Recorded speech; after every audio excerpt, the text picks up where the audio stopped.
Good evening, everybody. Welcome to the show. I'm your humble host and grammar detective, Paul Duke. And here we are once again, streaming to you live from Vancouver, Canada, to wherever you are in the world. Now, this evening we are not streaming live on YouTube. My YouTube channel is going through a few changes, positive changes, but they're going to take a couple of weeks. This evening we are, however, streaming live on Facebook, LinkedIn, Twitch, Twitter, Africa TV, and something else. Anyway, in the meantime, I'd love to hear from you guys. So please say hello and tell me what country you're watching from. It's always great to get a sense of where everyone is. Here we are in 2023. Lots to happen. This year, actually in the next couple of weeks, the show will be shut down for at least 3 weeks, but it will come back again, better than ever, in late February or early March. So stay tuned. Subscribe to the YouTube channel. Follow me on Facebook or LinkedIn or Twitch or Twitter, and I'll give you all the updates as things happen. We've got Chris from Brazil with us. Welcome, Chris. We've also got hello from Belgium. I believe that might be another Chris. We have two Chris's who watch the show every week. We have someone saying hello from Germany, but I can't see your name. When you watch from a Facebook group, your name doesn't appear for me. So if you want your name to appear, it's better to watch from my Facebook page or just tell me your name. Unfortunately, it just shows here as Facebook user. But I hope you're all doing well. Who else? Yeah, I hope you're all doing well. I know the new year usually involves new projects, new responsibilities, new jobs sometimes. If you're a teacher, it might involve new students. For me, hopefully it involves new viewers. Christine from Germany. Welcome to the show, Christine. Are you Christine with whom I've worked before? Christine Schmidt, I think. If you are, hello. And if you're not Christine Schmidt, who was my student before, welcome to the show. I think you're here for the first time. But great to have you with us. We have Chris Derboven with us from Belgium. Now, on this show, I investigate your English mysteries. And oftentimes, these take the form of a video clip that one of you sends me with a question, and I'll edit the video clip and introduce it. Yes, Christine Schmidt, welcome. Great to have you with us again. Maybe this is the first time you've joined the show. Anyway, welcome, Christine. Nice to hear from you. Hopefully you're doing well, and that the weather is wonderful in Germany, and you're enjoying your life.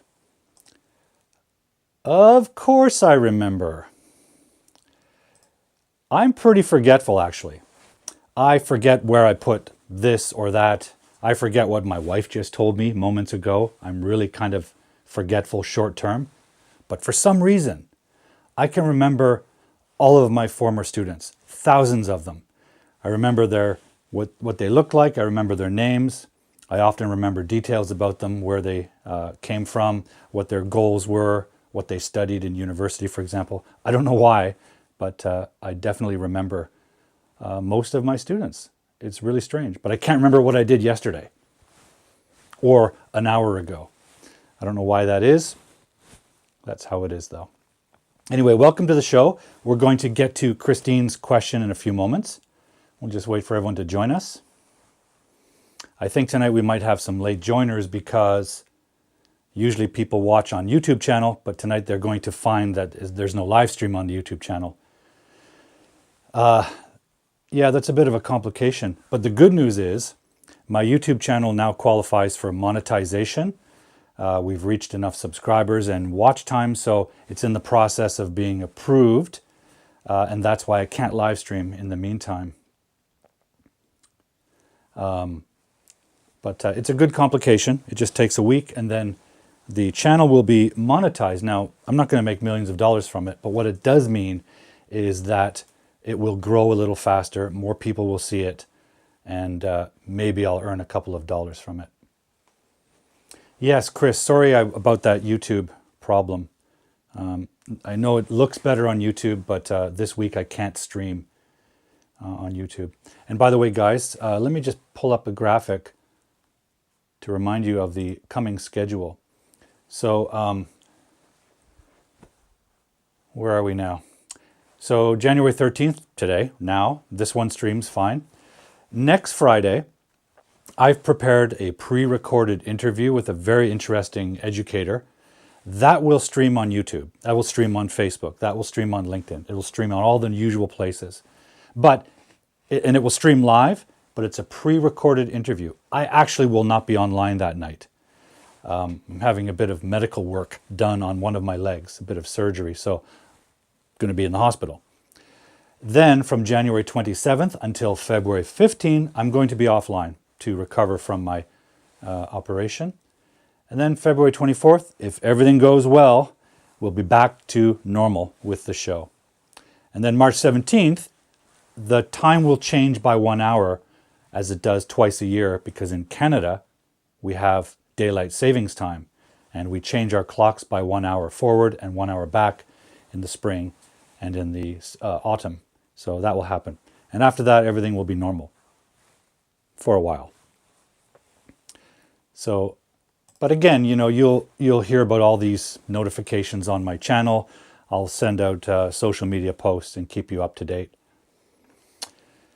Well, I think it's probably a good time to get over to our English Mystery of the Week.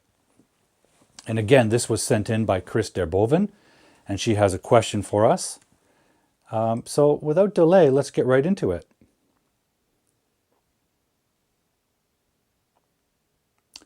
Now, where the heck is it?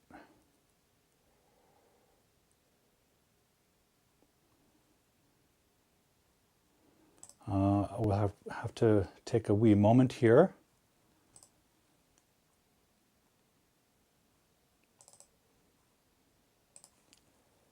Get this ready. So actually we have a few moments. So in the meantime, let's go back to the chat. What I'd like to hear from you guys in the meantime, while we wait for the English mystery video. What are your grammar questions? What sort of grammar questions are you thinking about lately or confusing? Or do you have any words or sentences that you've heard lately that are confusing to you? Has anything come up for you? Let me know in the chat box, and maybe if we have time tonight, we can address those questions. So what is your English mystery? We have one sent in by Chris, but if you have another English mystery, perhaps we'll have time for it. So think about that, and in the meantime, we'll get ready over here. Okay, it looks like the video is ready. Okay, so ladies and gentlemen, here is Chris Derboven's question of the week. This is our English mystery of the week.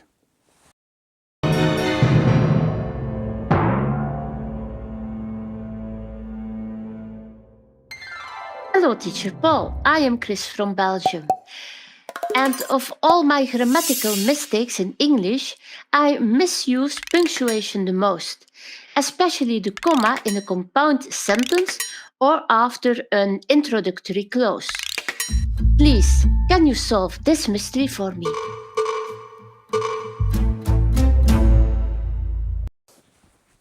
Okay, excellent question from Chris. Chris is interested in punctuation. Now, a lot of students struggle with punctuation. So it's coming at a good time because a lot of my viewers and students have been asking about punctuation. So thank you, Chris, for that question. Now, Chris is asking specifically about commas, so we will focus on that. But in order to understand how commas work, we should probably talk about all punctuation. So I have a question for you, and I want you to answer this in the comments. Why do we need punctuation? Why do we need it? What the heck is it for? Let me hear your thoughts on that. Why do we need punctuation? I want to say hello to Cleonice from Brazil. Welcome. Haven't seen you in a while, so it's great to have you back. Yeah, guys, why do we need punctuation? Why do you think? Why do we need it? What's it for? Maybe we don't need it. Give it some thought and give me a quick answer in the chat box. In the meantime, I'll get the board ready for a little breakdown. Got markers. What do you think? Why do we need punctuation? What is your understanding of the function or purpose of punctuation? What is it? Why do we need it? Do we need it? Let me know.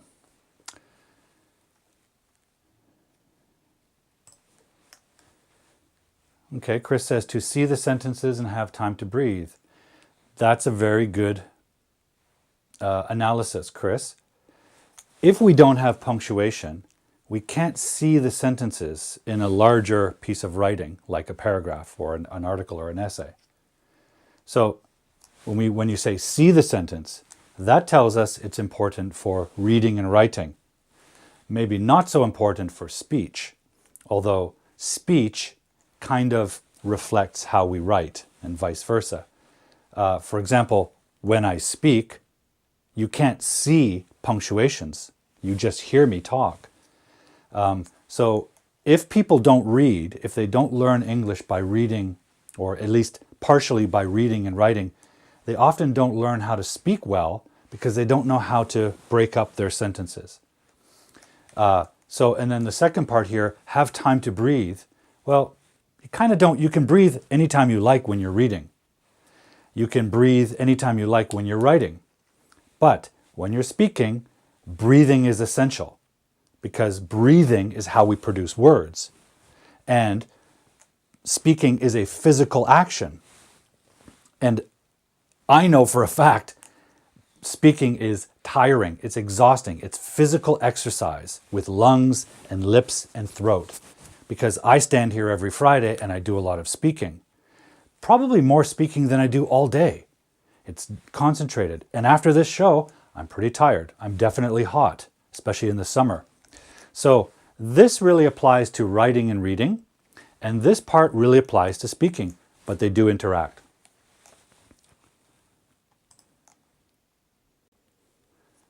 We needed to make the sentences with a clear idea or message. Great. So this is more of what Chris is suggesting, to see the sentences. I want you to remember, guys, a single sentence is a single idea. Okay?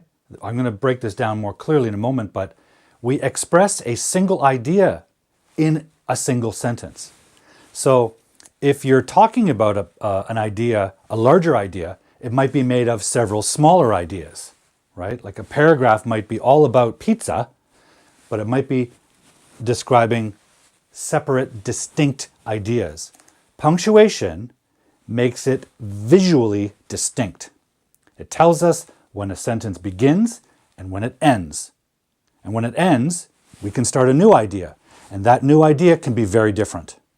But if we don't punctuate, we don't know where this idea stops and this idea begins. We can't see. So it might be like, we might confuse it as being one idea. We don't want that. So it allows us to distinguish separate sentences, which means we can communicate and distinguish separate and distinct ideas. Okay? It's really important to remember, when we're looking closely at stuff like this, we're talking about grammar and punctuation. But in a larger picture, we're talking about communication. We're talking about ideas and expressing our ideas. That's why we have language. So in order to express ideas, more than simple ideas, like a baby says, "Mommy, food." That's usually the only thing they think about. But as we get older, we are capable of more complex ideas like, "Mommy, I'm hungry. I would like food. Is it possible?" Right? That creates a more complex idea. "If it's not possible, Mom, I'll make it myself," a teenager might say, right? Maybe. As we get older, we get more complicated in our thinking. We're able to think more complexly, and the language has to keep up with us. That's why we need punctuation, to distinguish ideas. We do that in the form of sentences, because that's the language. But the goal is to distinguish ideas. And one sentence could be beside another sentence, and they could reflect very different ideas, right? And especially when we talk, I could be telling you a recipe for pizza, and then punctuate, and then suddenly switch to telling you about my favorite animal. So punctuation helps you know when I stopped talking about pizza and when I began talking about animals. Luza says, we use some types of punctuation to highlight certain parts of the sentence. That's right. So as we get into talking in a moment about commas, commas don't tell us where something ends necessarily, because the sentence doesn't end with a comma. It ends with a period or a question mark or an exclamation mark. So we're going to get into this in a minute. And this might be one of the big differences between a language like Spanish or Portuguese, because the comma is used very differently. So now we know why we need punctuation, to distinguish ideas in the form of sentences.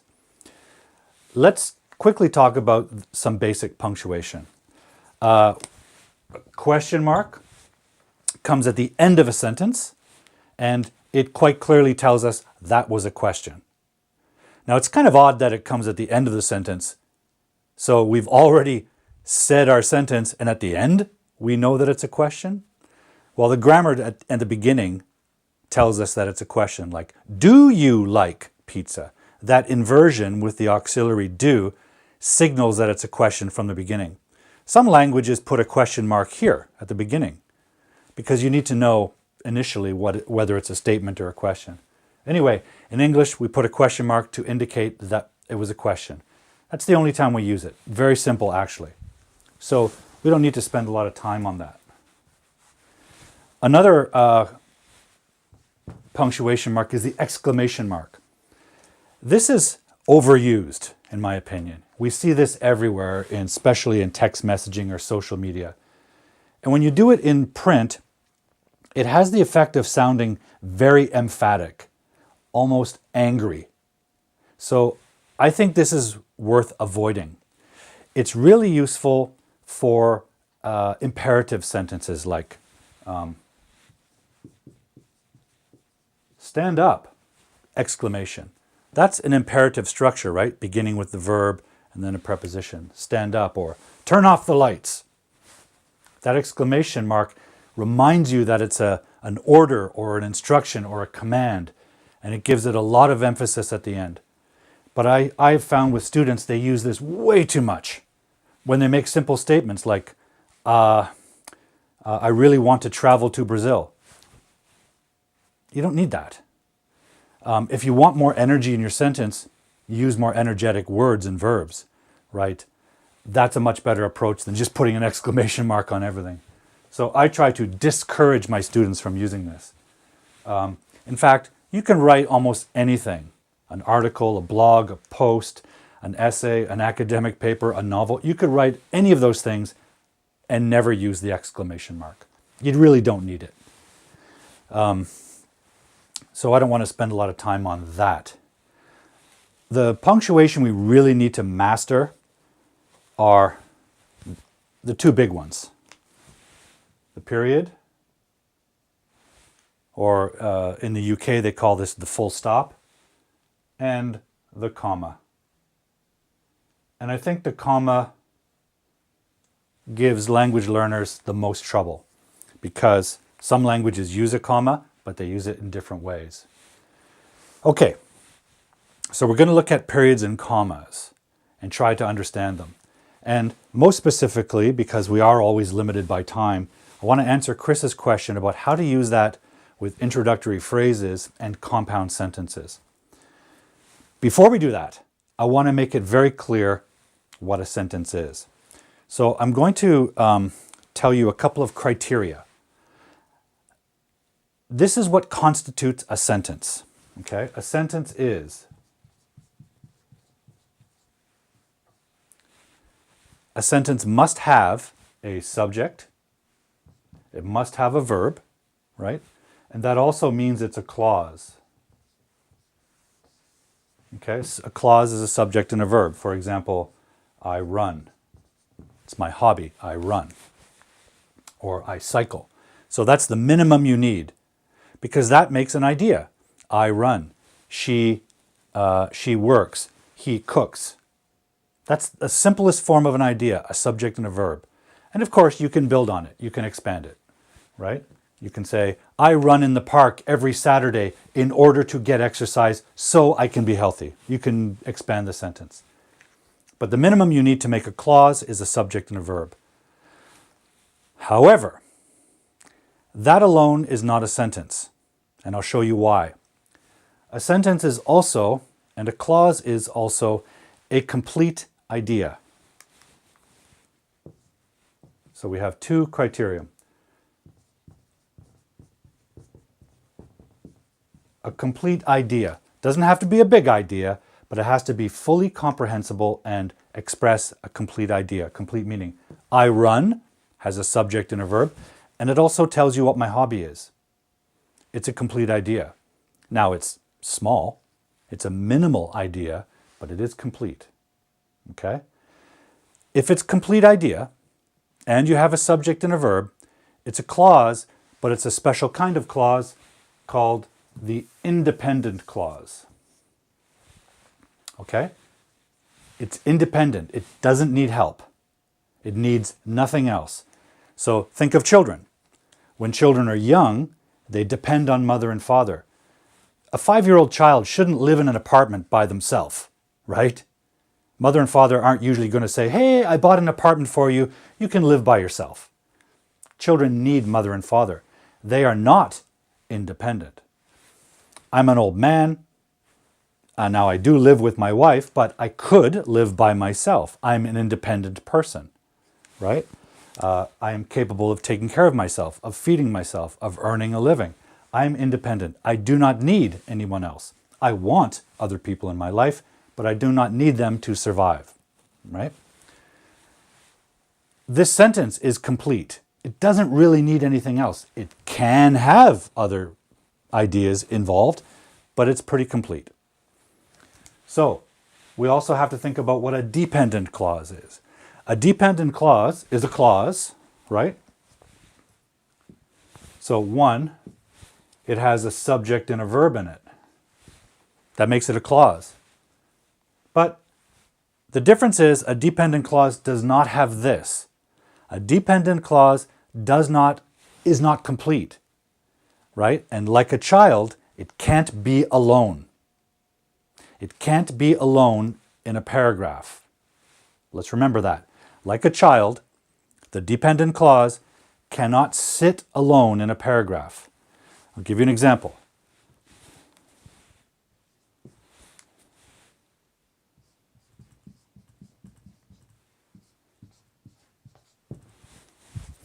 Now this has a subject and a verb, I run, just like this one, but it has this other word added to it. So a dependent clause isn't necessarily shorter or smaller than an independent clause because I've added a word here. But when I add this word, after I run, this word creates an expectation that more information is coming. Like, after I run, I take a shower. Or after I run, I feel good. So after I run is dependent. It cannot be alone. It's not an independent clause. And if you're not sure, I have a little imaginary test. I call it the bus stop test. If you're not sure if that's independent or dependent, play this game. Imagine you walk up to a stranger at a bus stop and you say, "Excuse me, after I run." "Excuse me, sir, after I run." Are they going to understand you? Is it a complete idea for the listener? Or are they going to say, "After you run, what?" They're going to listen to that and feel like it's incomplete, that it's not a complete idea. That's a dependent clause. It's not necessarily shorter than an independent clause. The dependent clause sometimes has an extra word that creates an expectation for more information, but it doesn't deliver it. Now, as I said, the dependent clause is not allowed to be alone, just like a 5-year-old in an apartment. The independent clause, it can be alone. I can walk up to someone at a bus stop and say, "Excuse me, sir, I run." They'll understand that. They'll say, you run? Interesting. I also run. Sometimes I hike. That's my hobby. They'll understand the idea and they'll understand what you're trying to say. It's independent. So, no sentence is alone in the world. Sentences exist in a conversation. They exist in writing in a paragraph. And if it's going to be alone in a paragraph, and by alone I mean starting the sentence with a capital letter, right? And ending with a period, an exclamation mark, or a question. That's what I mean when I say alone. It starts and ends by itself. This can't be alone. We can't just say that with a capital letter and a period. It's not independent. This one we can. We can certainly have I, blah, blah, blah, blah, blah, run, period. And then another sentence, no problem. Let me show you an example.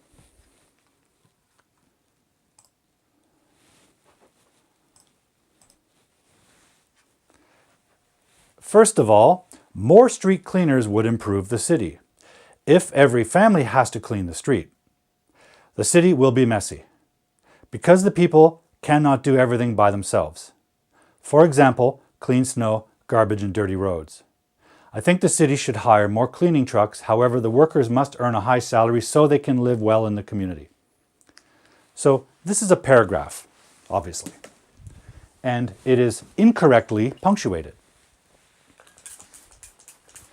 And there are several dependent clauses in here that are alone, is my term, alone. They start with a capital and end with a period. Tell me if you can see them. Can you see any dependent clauses that are standing alone in this paragraph? Do you see them?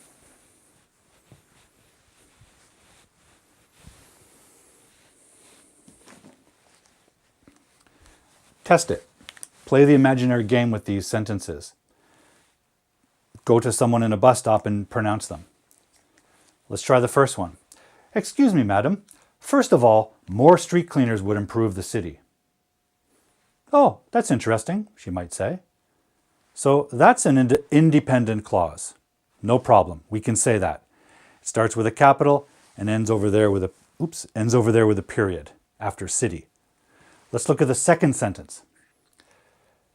If every family has to clean the street. Excuse me, sir. If every family has to clean the street, that has a subject, right? Every family, family is the subject. It has a verb, has to or has, right? So it's a clause, but it's a dependent clause because it starts with if, and that creates an expectation that we're getting a full conditional sentence. If something, blah, blah, right? So that's a dependent clause. It's not allowed to be like this in a paragraph. It should not start and end on its own. Problem. How about number 3? The city will be messy. That's a clause. We have city, subject. We have the verb be, will be. So it's a clause. It's also a complete idea. It's short, but it's complete. The person at the bus stop will understand us. The city will be messy.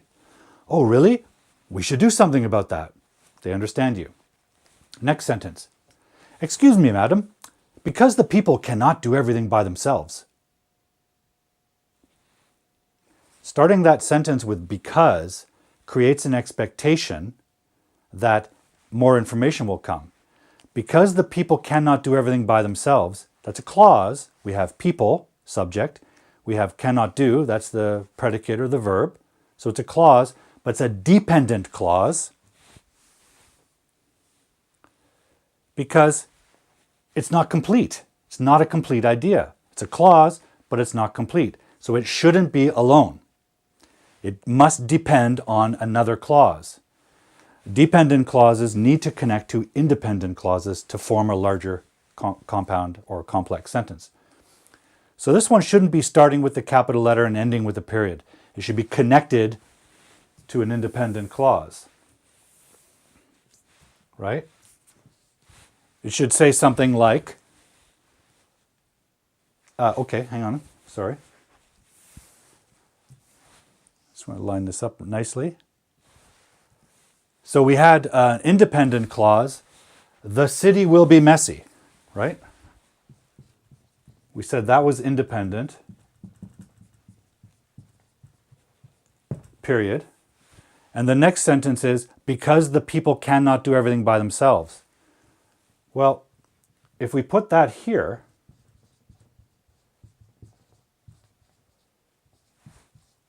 I'll just double it down here.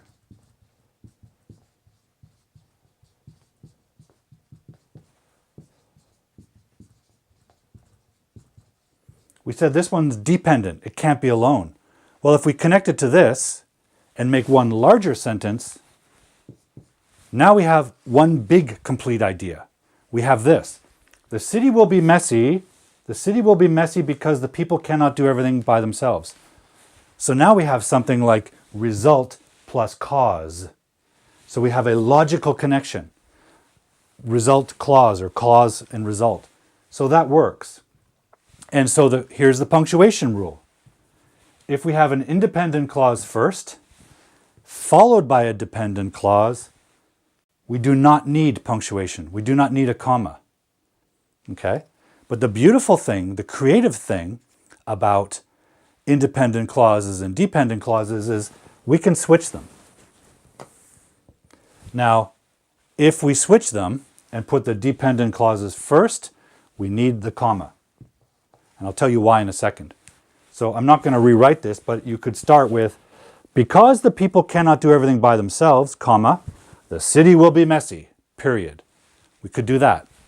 Those are choices you make. Now the next sentence was, for example, clean snow, garbage, and dirty roads.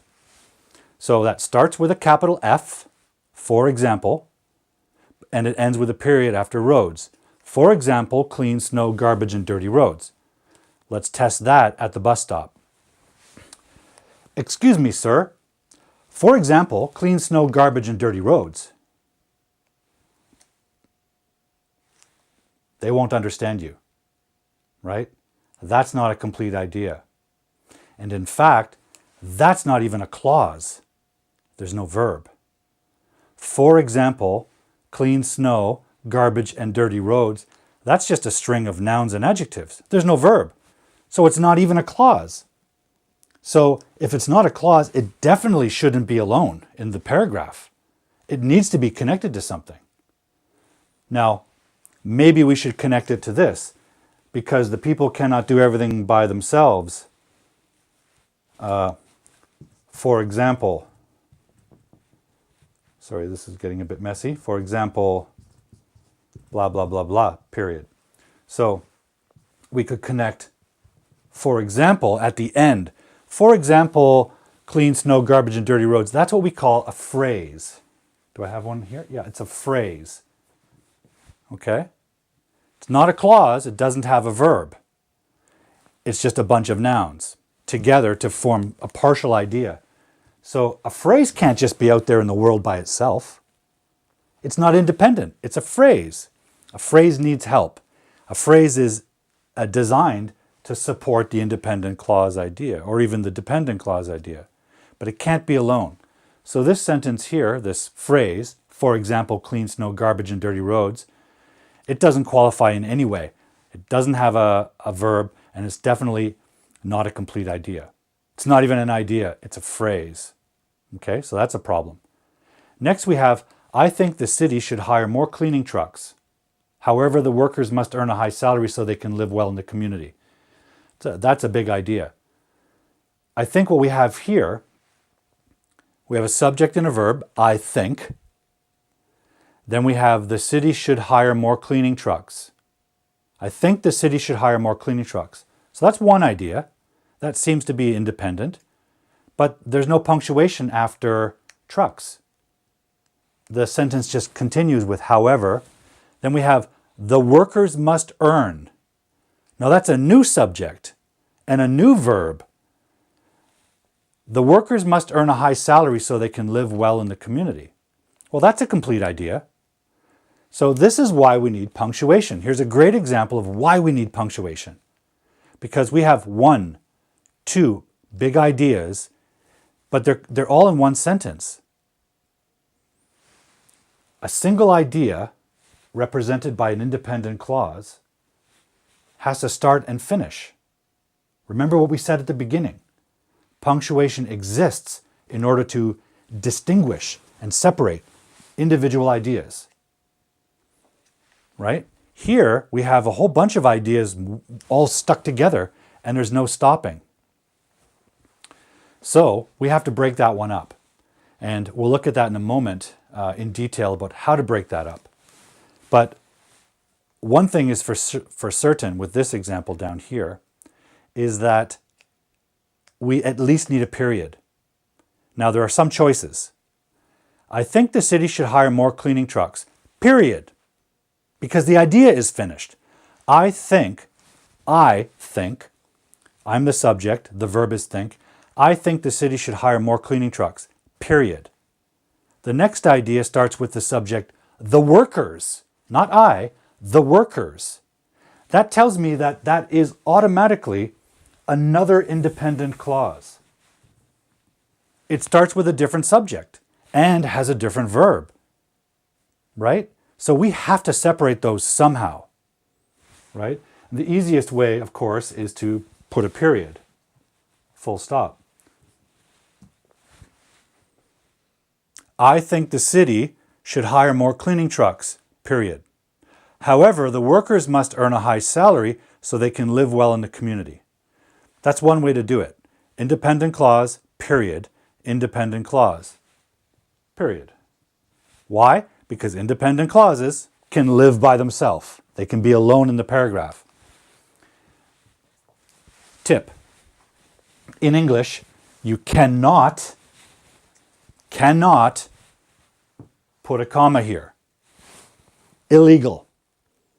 Doesn't work in English. This is an example of two independent clauses quite clearly because they have two different subjects, two different verbs. So they are very independent. One sentence is talking about I. The next sentence is talking about the workers. Two different topics, two different subjects, two different ideas. Comma does not distinguish those ideas in English. A comma does not separate complete ideas. Please remember that. Comma does not separate complete ideas. That's not what it does. It does something else. Okay? Try to remember that. Comma does not distinguish separate complete ideas. Does not. Complete idea, comma, no. Big problem. Not allowed. We have a couple of choices. There's a couple of things that can do that. One is the period. That's the obvious one. Simplest one. And I'll show you another one in a moment. I just want to get this example off the board, okay? In the meantime, I just want to quickly say hello to someone joining us. We have Yoshishige from Japan joining us. Welcome. Hi. Great to have you with us. Okay, I'm going to clear this example.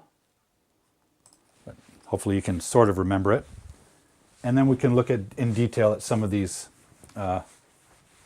functions of punctuation.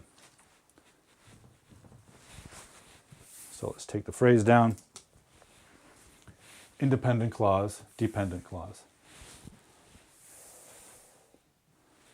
So just quickly to review, independent clause is a subject and a verb, minimum, and a complete idea, logically, right? Language is not just grammar. Language is also semantics or meaning or logic.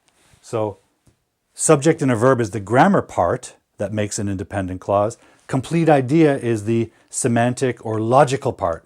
I run, complete idea. After I run, not complete.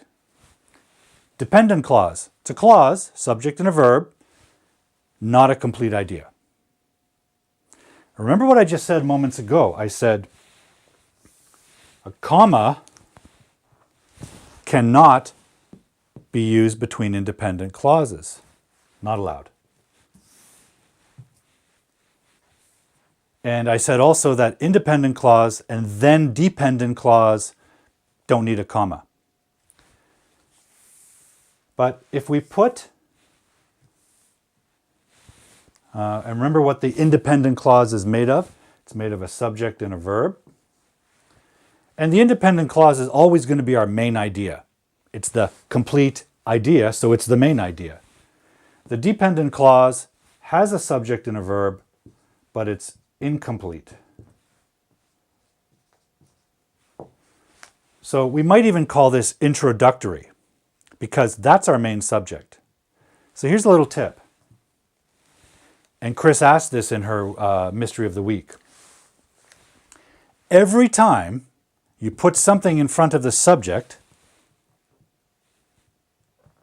comma. For example, I run.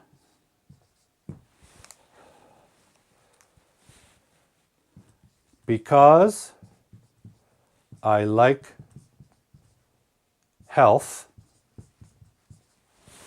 comma. Because I like health, I run. This is a dependent clause. It has a subject and a verb. But the main idea of the big sentence is that I run. This is introductory information. This is the dependent clause, but that's the main idea. I run. Why, Paul? Because I like health. That's the reason. That's the cause and result.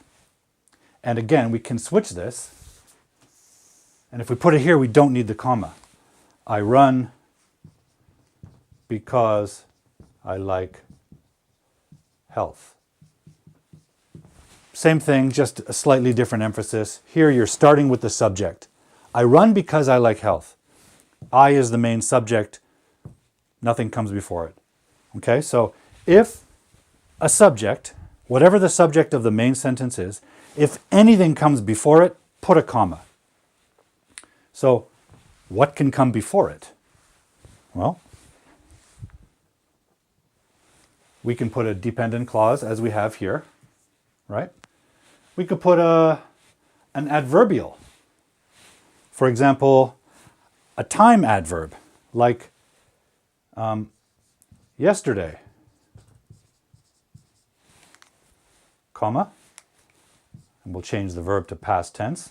Yesterday, I ran. The comma comes right before the main subject.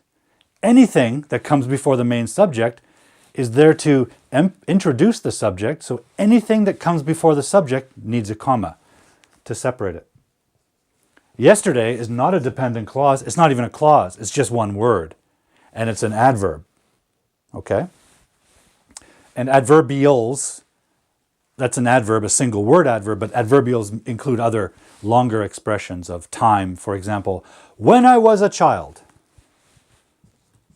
When I was a child. So that's an adverbial clause because it has a subject and a verb. But it's also a dependent clause, right? In fact, we can probably say all dependent clauses are kind of adverbial.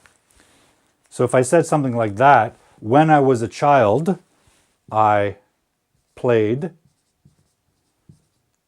right? I played soccer, for example. I didn't play soccer, I played baseball, but when I was a child, I played soccer, and there's the comma. Why? Because this is telling us time information about the action. I played soccer. When, Paul? When I was a child. So this is adverbial. Okay? Now we could also put phrases. Remember, a phrase is a bunch of words where there's no verb. So something like, in a preposition phrase, in the park. In the park.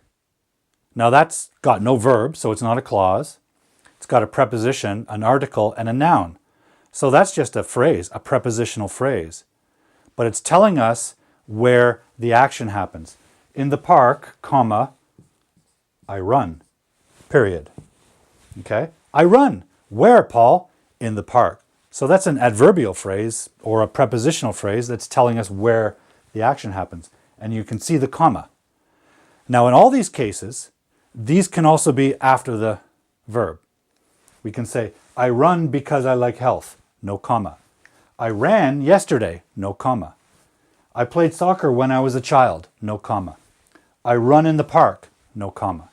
We need the comma to tell the reader that the main subject is next. So here's a little summary. Anytime something comes before the subject, comma. Now, you might say, what about an adjective, Paul? Yeah, what about it? If we wanted to put an adjective in front of this, now it's kind of weird to describe yourself. Well, let's say the subject is the girl. Well, if you're going to put an adjective to describe the girl, like the healthy girl or the fast girl, it's going to go there. It's not going to go before the comma, right? We wouldn't say fast, the girl runs. Wouldn't say that. You could, but then it would be the adverb form because it's describing how she runs. The girl runs fast or quickly. So if you want to put an adjective, it's going to go here anyway. So it's not going to be on this side of the comma. So that's a consistent pattern, right? Anything before the subject should have a comma. Now, if we follow that logic, we have some other options. Chris also asked about compound sentences or complex sentences. Someone's asking, Facebook user, do we need a connecting word for both independent clauses in one sentence? I'm going to talk about that right now because that creates a compound sentence. And the answer is yes, we do. We need a special group of words. So let me clear the board, guys. Give me a brief moment.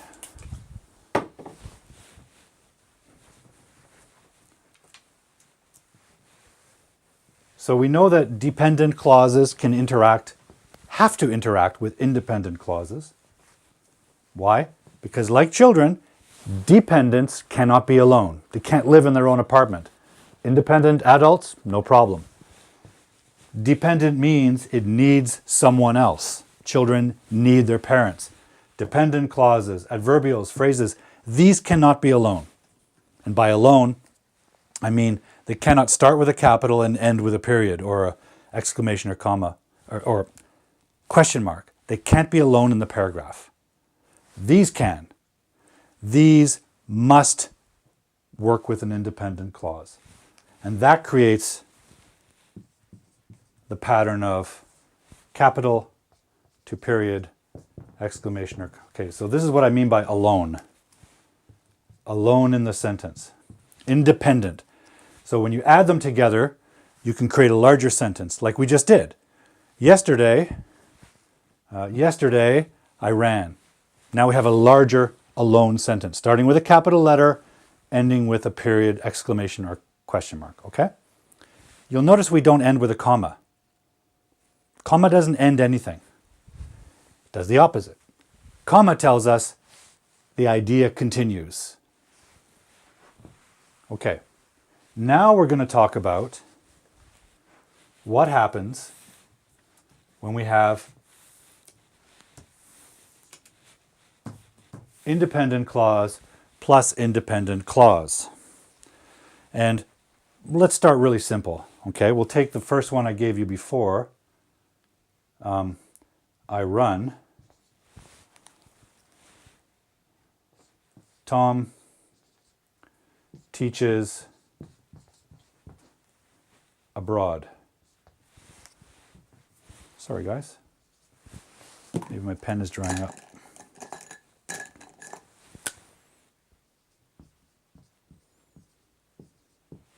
Okay? Independent clause. Subject, verb, adverb. Tom teaches abroad. So that's a complete idea. Does it pass the bus stop test? Excuse me, madam. Tom teaches abroad. Oh, that sounds lovely. I run. We already know that that's independent. It's simple, but it's independent. Now, so if we have a paragraph talking about various teachers, Tom is a friend of mine who also teaches English. As you know, I'm an English teacher. So let's imagine we're making a paragraph all about English teachers. Tom does this, Paul does that, Chris does this, someone else does that. Independent clause starts with a capital, ends with a period. We already know that.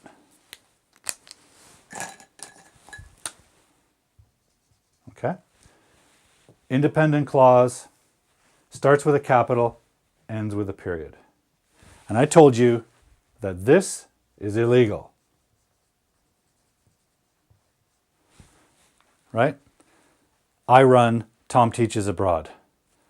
We have two different subjects, two different verbs, two complete ideas. They're independent, but they're also different.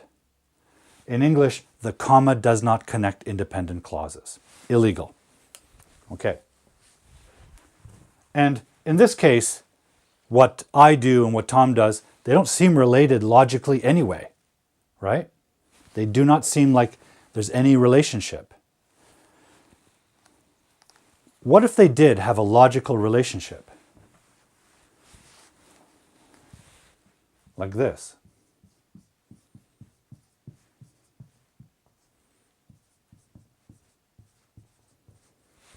Paul teaches at home. Tom teaches abroad. Well, we have different subjects. This is a complete idea. It's independent. But we have the same verb. And that creates a kind of logical connection, a semantic connection. Sounds like we're talking about teachers. So there's a couple possibilities here. If we had a third independent clause, which I happen to have, let's put it here. And I'll just rewrite this and make it smaller. What if we had three teachers?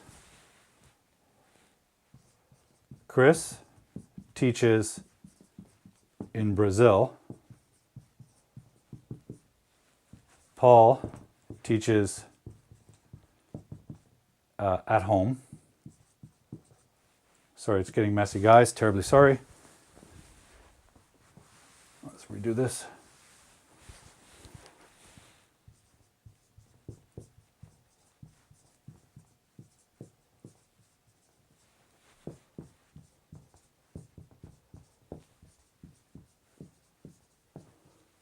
Okay. So, Chris teaches in Brazil. Independent clause, subject, verb, complete sentence. Paul teaches at home. Independent clause, complete idea. Tom teaches abroad. Independent clause, subject, verb, complete idea. But it's clear that there's a logical relationship. There's a kind of one big idea happening here, all about teachers. So we want to connect them. The question is how? Well, we have the same verb here. So here we can put a comma because we're creating a kind of series or a list about teachers. Chris teaches in Brazil, comma. Paul teaches at home, comma. Tom teaches abroad. Now, you may have learned that if you have a series of more than 2, 3, 4, 5, the last one should have a comma and then and. Right? That kind of tells us that this is the last one of the series. So now we start with Chris in a capital and we go all the way to the period. Now this is alone in the paragraph and it's now one big sentence. This is not a single sentence anymore. This is not a single sentence anymore. This is not a single sentence anymore. They remain independent clauses grammatically, but now we have one big sentence, one big idea made of smaller parts. And so the question earlier was, do we need a connecting word? We do in a series, okay? You could possibly do without it, but it's pretty strange, okay? Now that's a series. Let's talk about something a little different. Okay? So let me erase that once more.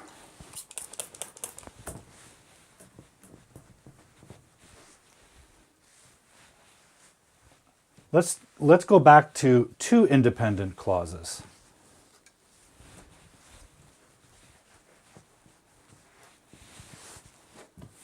Two independent clauses. Okay. Independent clause number 1. And let's go back to this example we had in the graphic.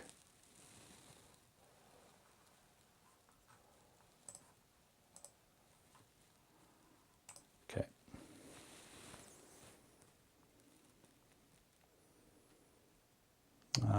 Okay. Okay, let's kind of follow that idea. Let's say we have the city will be messy.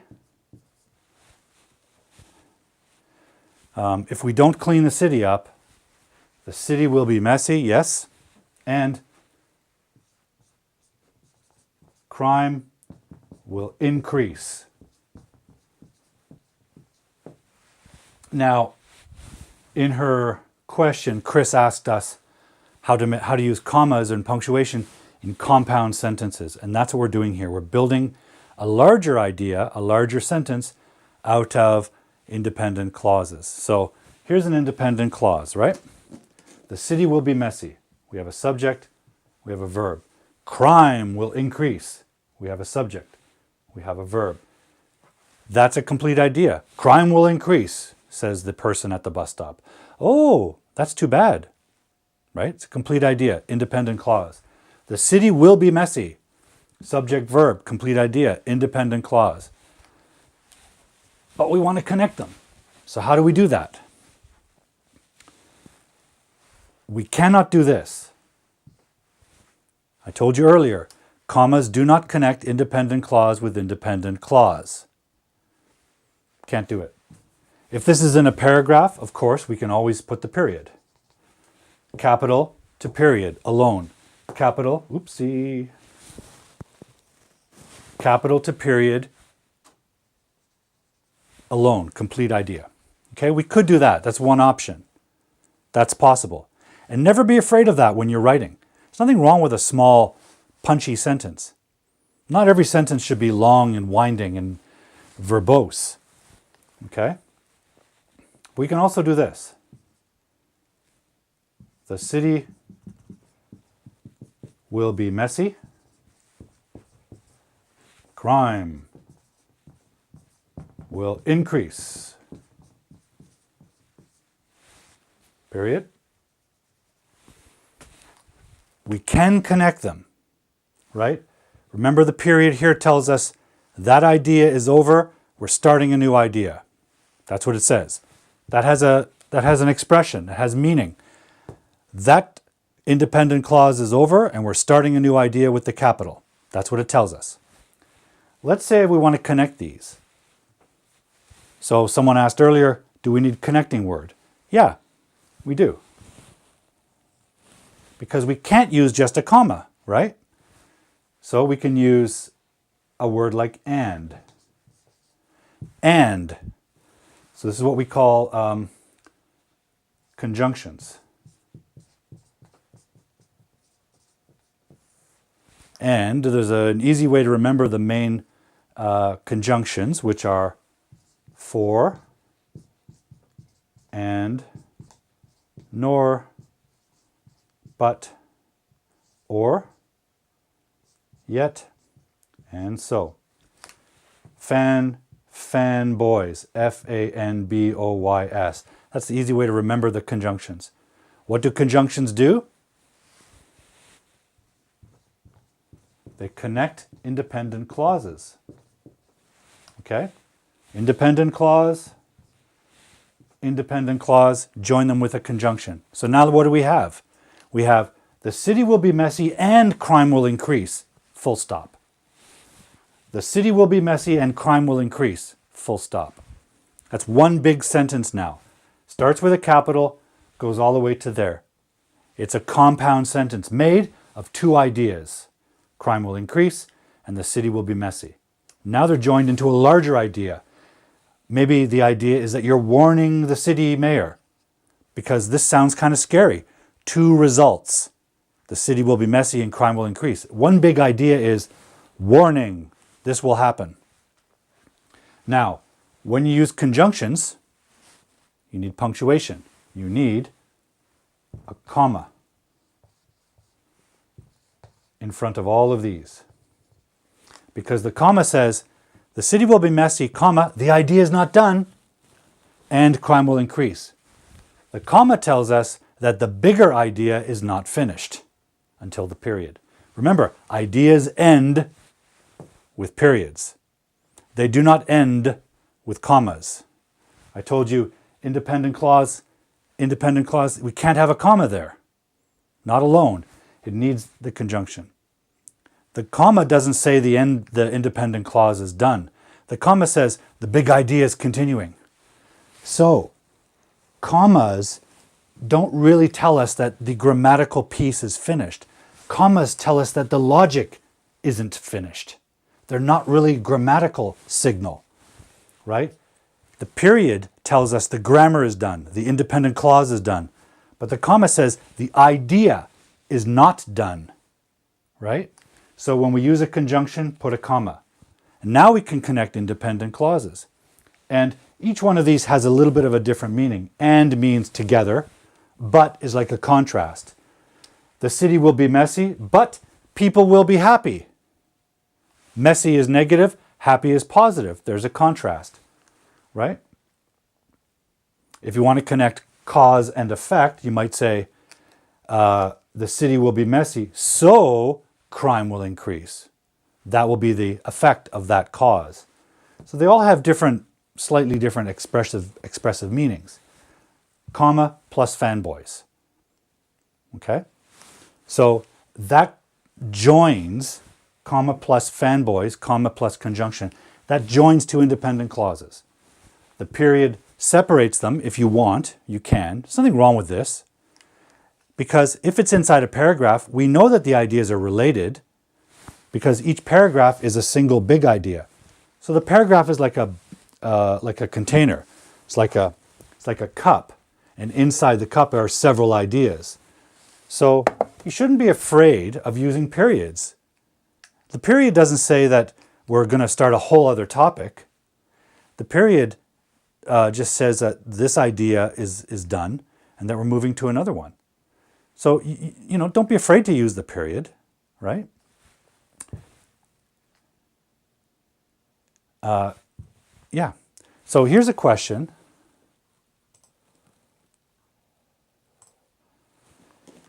Do I understand right? We can use a comma before and. Not can we use, we must. You must use the comma before and if you are connecting independent clauses. Okay? If you're connecting double subject like Paul and Chris eat pizza, Paul and Chris is a double subject, you don't use a comma there. If you have double object like Paul eats pizza and sushi, you don't need a comma, right?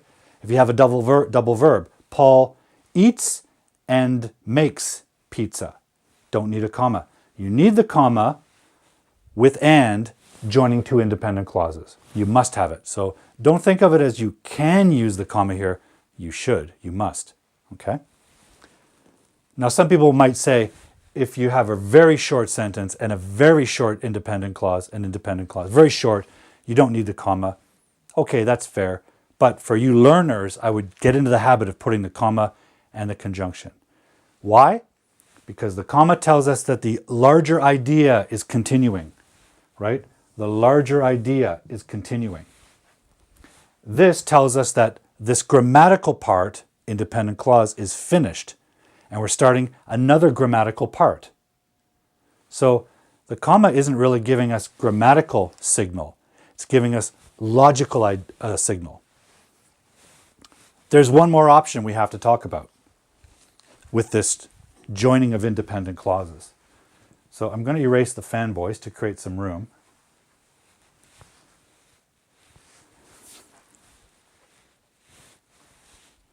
Think about it this way. The period tells us that the grammatical unit, the independent clause, is finished, and we're starting another grammatical unit. That's what the period tells us. It also tells us this idea is done, full stop, a new idea is starting. The comma with conjunction tells us, the comma tells us the idea will continue, and the conjunction says, I'm going to add another independent clause. What if we could combine those things? Well, there's a way to do it. The city will be messy.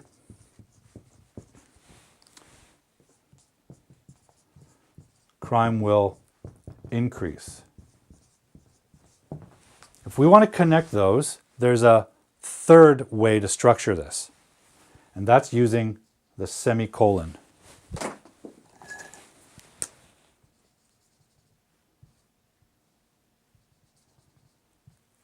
And you don't need a conjunction. The city will be messy, crime will increase. The city will be messy, crime will increase.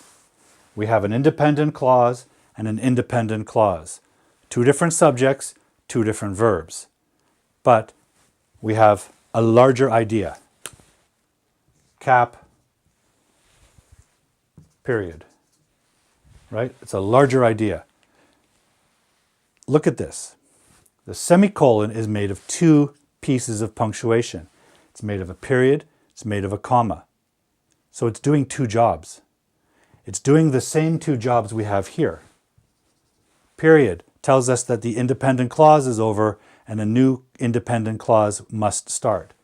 The comma tells us that the idea, the semantic meaning is not finished, but the conjunction tells us another grammatical independent clause is coming. This is doing both, right? The period tells us the independent clause is done, the idea is done, we're going to start another grammatical unit, another independent clause, but the comma says, no, the big idea is not done. Keep going. The comma says, the idea is connected. The period says the independent clauses are separated. So it's doing two things at the same time. The semicolon separates the period, distinguishes, it separates, but the comma joins. So that's why this is very confusing to learners, because it's paradoxical, right? It's doing two opposite things. It's separating and distinguishing, and it's also joining. It's distinguishing the independent clause and the independent clause, telling the reader that they're separate grammatically. But with the comma, they're telling us, no, but the ideas are joined. Remember what makes an independent clause? A grammatical unit, subject and a verb. But what makes it independent is also semantic meaning, the complete idea. So the period tells us that the grammatical units are separate, but the comma tells us that the semantic units, the ideas, are joined. Pretty cool, huh? I think semicolons are cool. Use them in between independent clauses, okay? Don't overuse them, because they are kind of stand out. They do kind of stand out in a paragraph. So now we can see we have three ways to combine these ideas, these independent clauses. Full stop and just, put one after the other, right? The idea can continue because it's in the same paragraph, right? It just comes to a full stop. The comma plus conjunction makes a larger sentence. So here we have two sentences. Here we have one sentence. And the semicolon combines the sentences and separates them at the same time. Three different possibilities. And those are three structures any good writer uses a mixture of. Sometimes this, sometimes this, sometimes this. Now, I want to quickly go back to the graphic, Because down here we have an example of two independent clauses. Right here. I think the city should hire more cleaning trucks. However, the workers must earn a high salary so they can live well in the community. Let's take a close look at that on the board. And that might be, now it might be clear how to do that.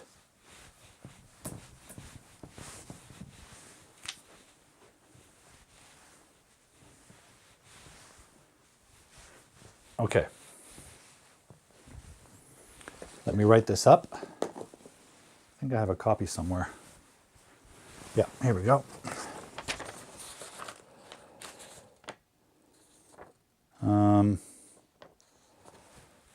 I think the city should hire more cleaning trucks. I think the city should hire more cleaning trucks. And then we have however.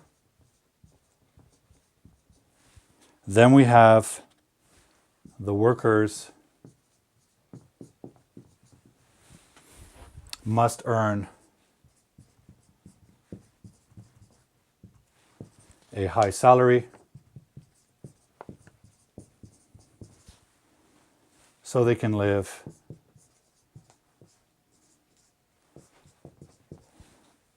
well in the community. Let's say that's one long sentence, one big sentence. Let's punctuate it. Okay, let's identify the parts.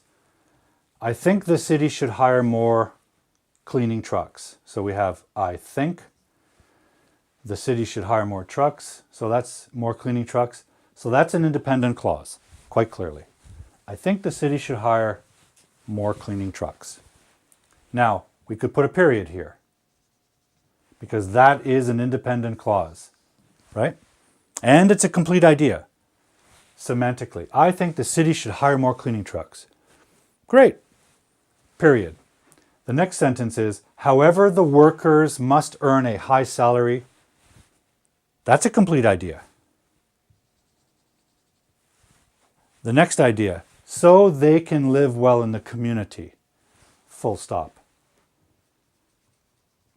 That's one way to punctuate. 3 independent clauses. Independent clause, independent clause, and independent clause. Okay? So that's one option. We could break it down into periods. I think the city should hire more cleaning trucks. However, the workers must earn a high salary so they can live well in the community. Now, that's not entirely satisfactory, right? Because it seems like this one and this one are logically connected. Like this is the result of this. And you can see one of the fanboys, so, which is used to connect cause and effect. So I think we should put a comma here. Comma, fanboy, comma, conjunction, right? So they can live well in the community. Okay. I think the city should hire more cleaning trucks, period. Now, if we have a period here, obviously we need a capital. What's the subject of this sentence? Is it however? No. The subject is workers. The workers must earn, right? And what did I say earlier was that if you put anything in front of the subject, you need a comma.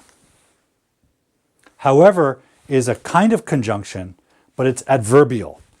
So it needs a comma. If you're going to start the sentence, it needs a comma. Okay? Now, however is not one of the fanboy conjunctions. It's not really designed to join independent clauses. It's designed to begin sentences. Okay? Begin sentences. However, comma, the workers, blah, blah. Remember that. It's not a conjunction like a fanboy. It doesn't join independent clauses. What it does is it joins dependent and independent clauses. So that's one option, period, however, comma. Now, we said before that when we have conjunctions, we can join sentences with a semicolon. So we could join this one and this one with a semicolon. We could do this, right? And now, however, is not starting the sentence, it's starting the clause, but it's not starting the overall sentence. Now we have one big sentence. I think the city should hire more cleaning trucks. However, the workers must earn a high salary so they can live well in the community. You need this. Why? Because we have an independent clause and an independent clause. And if we just had a comma, that comma would be joining the independent clauses. Not allowed. Right? Not allowed. I want to quickly say hi to someone just joining us. Kira's with us. And by the way, guys, next Friday, 1 week from today, you can watch live at 4 p.m. Pacific time my interview with Kira Sage, who's a fantastic educator from California. So, although I will not be appearing live next Friday, our pre-recorded interview will be streaming at the same time. So please tune in. I think it's an excellent interview, and she's a fascinating educator doing amazing things. So don't miss that next week, guys. Okay? And if you watch, I'll share the links to all of her social media sites and so on. Okay. So as I said before, we cannot join independent clause with a comma. Can't do it. So even if you have however, you can't do it. It's not one of the fanboys. It's not for, and, nor, but, or, yet, so. It's not one of those. It's different. It's designed to begin sentences. So here it's going to begin the sentence, but we have an independent clause here. So we have to use a semicolon. Semicolon, however, the workers, okay? Now we have one big, fat, juicy sentence. I think the city should hire more cleaning trucks. Semicolon. However, the workers must earn a high salary so they can live well in the community. Full stop. One giant sentence made of 3 independent clauses, right? And none of them are joined only by a comma because it's illegal in English. It's not cool. None of them are joined by a single comma. They are joined by a semicolon. They are joined by a comma with a conjunction, a coordinating conjunction, one of the fanboys. That's allowed. It's not a comma by itself. It's a comma plus conjunction. That's allowed. That's not allowed, right? We can't join that independent clause with this one with a comma alone. Can't do it. Okay? So, let me summarize in answer to Chris's original question. How to make compound sentences with commas. This is how you do it. Comma plus conjunction. So, and, well, let's put them in order. For, and, nor, but, or, yet, so, the fanboys. Fanboys. Those, plus a nice comma, you can connect independent clauses. Okay? If you are a Portuguese speaker or a Spanish speaker, this might be new to you because I believe in your language you do not need the conjunction. In your language you can join independent clauses with only a comma. Not in English. It's one of the most common problems I see in writing. Okay? When the idea is over, period. Here, we have one big idea made of 3 small ideas, and when the big idea is done, period, we start a new sentence. Okay? We also talked about introductory phrases, whether it's an adverbial, a noun phrase or an adjective phrase, or a dependent clause. When these things begin your sentence, right? Capital letter, all the way to the period.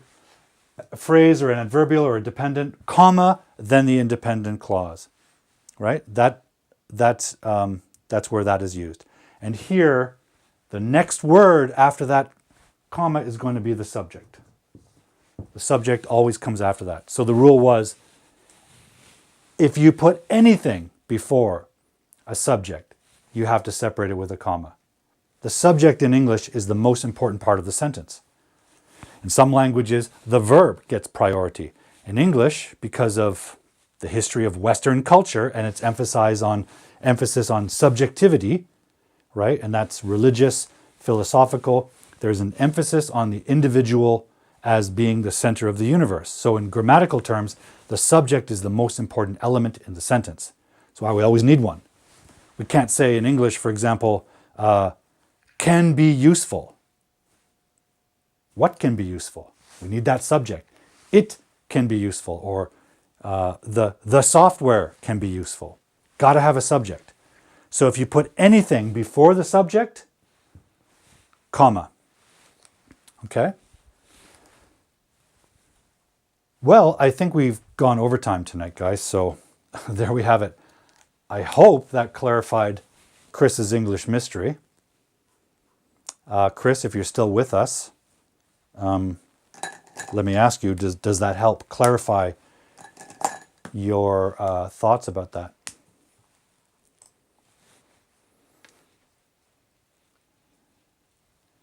Yay! Okay, so in Dutch, you don't use a comma before and. Now remember, Chris, if you have a double subject like Paul and Chris eat pizza, Paul and Chris, double subject, and you don't need a comma. If you have a double object, Paul eats pizza and sushi, you don't need a comma. If you have a double verb, Paul eats and makes pizza, you don't need a comma. You need the comma and the and together when you're joining independent clauses, right? Let me summarize that. Independent clause, here, right? When you have an independent clause, and you join them with a and, nor, but, or, yet, so, you need a comma. And you'll notice on the fanboy list, there's no however, there's no therefore, nonetheless, nevertheless. They do not work like this. They do not join independent clauses. They begin sentences. Like the word but is a fanboy. It joins independent clauses.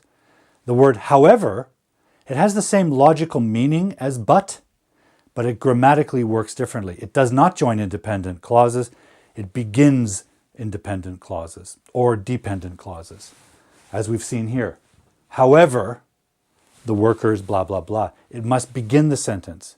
If you want to use it like a conjunction to join this and that, you need a semicolon, because the period tells us one sentence is over and a new one's beginning. However, starts new sentences. But the comma tells us this idea and this idea are combined. So different languages may use commas and periods and semicolons, but you may have different rules for using them. These are the rules or the patterns for using them in English. Ultimately, though, guys, this is all about writing, right? This is all about writing, visual, right? We need these visual symbols to express meaning visually when we read something. Do we use them in speech? Do we pronounce a semicolon? Well, kind of, right? If I said, I think the city should hire more cleaning trucks, however, I kind of hold on that like a little musical note, like more cleaning trucks, however, the workers, blah, blah, blah. I pronounce it in a way that tells my listener that I'm not really finished my idea. But if it's a period, I would pronounce it, I think the city should hire more cleaning trucks. However, the workers, right? Because the period, when we pronounce the period, we kind of bring down the intonation. I think the city should hire more cleaning trucks. More cleaning trucks. I think the city should hire more cleaning trucks. However, and then you continue, right? So I hope that helps you, Chris. After all, the goal of this show is to help you guys understand English grammar. I hope it has. But before we go, let me just quickly remind you of the schedule. Next week is my pre-recorded interview with Kira Sage, and now it will be streaming live at our usual time, but I will not be on the stream live. I'll be in the hospital getting my knee fixed. So looking forward to the end of that and coming back to you guys at our regular streaming schedule. So we'll be down for a couple of weeks and then back to normal February 24th, okay? I'm really excited to bring to you some new elements to the show in late February. And as always, I'm really honored and privileged to be here with you every week. I don't take it for granted. I look forward to it every week. It's a great honor and a thrill for me. So I thank you very much for your participation. One of my goals this year, guys, we didn't talk too much about goals last year. One of my goals this year is to get more people watching this show. The more people that watch this show live, the more opportunities I can get for sponsorship. With a little bit of sponsorship, I can get some financial support for the show. I want to continue bringing the show to you for free because I want to reach people around the world regardless of their economic situation. But it does cost me a lot of money to produce it. So it would help me if I can get some sponsorship. In order to do that, I need more viewers. So please share this show with your friends. Promote it for me. Share my posts to your networks. Get your people engaged with this show. You guys are longtime viewers, a lot of you. So I'm hopefully you can speak on my behalf and share this show with other people. I want more people to participate. I want more people to watch us live because it's more fun live than watching the recording. Okay, that's my goal for this year. More viewers, more people joining us, a larger community of the show. Anyways, guys, before my camera burns up and melts, I will say goodnight. Thank you as always for watching. Until I see you again with a new strong leg on February 24th, I want you to keep healthy, keep learning English, and as always, guys, stay cool.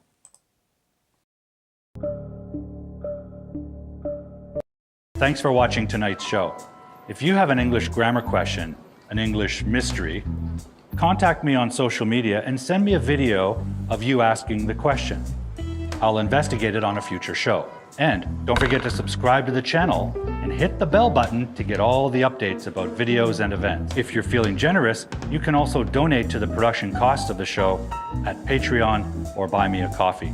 Finally, until the next time I see you on Hardboiled English Live, I want you to keep learning English.